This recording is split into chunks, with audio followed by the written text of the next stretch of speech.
Today, I'm going to show you a super powerful setup called OpenClaw Studio that we've created for OpenClaw. And this is something you can actually build yourself. I'll talk about that in a minute. Basically, it's a really powerful system where we've got OpenClaw plugged into our agent operating system. And then, for example, we can search Twitter directly here. We can generate voice notes like you can see over here. We have all of our previous voice notes.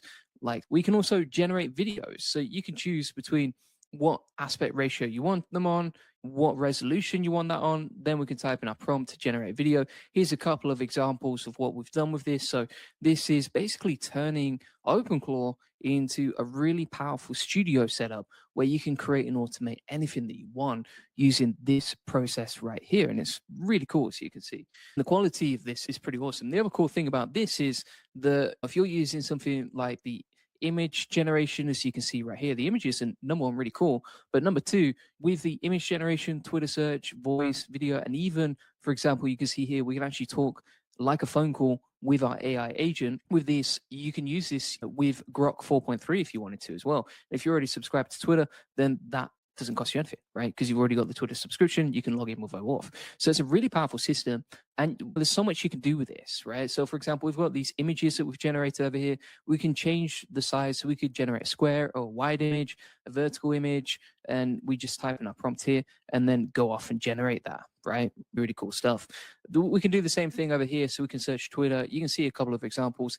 The other thing that I've actually set up inside this process is that with Twitter search, when you're setting this up and you're searching, normally it'll write in markdown files, right? And the thing about this is when you're doing this, like usually it will be in markdown, which means like it doesn't look very good. You've got the asterisks and all that sort of thing when you're viewing it. So we actually created a markdown previewer inside this as well. So when we searched Twitter for the latest information using the Grok OAuth system, the cool thing about this is it looks beautiful when it's actually created, right? Rather than us having to look through some markdown. Top of that, we can search for anything we want. So if we're like, okay, tell me the rumors on Sonnet 4.8 right now. There was just a bunch of new stuff announced this morning.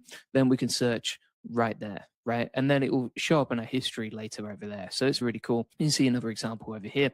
And then also what we've got is voice, right? Now we can actually switch between different voices that we want to use, which is great. And also we can just generate whatever text to speech we want over here, click speak. And if we want to see our previous history, we've got it all over here, right? So you see how it's a studio, it's not just using the chat. For example, let me flip it the other way around. So if we wanted to use OpenClaw normally, this is what it looks like, right? And so it's pretty hard to see your chat history. It's pretty hard to see what you've previously generated. I don't really like the UI, and it's not customized in a beautiful way, right? Now compare that to the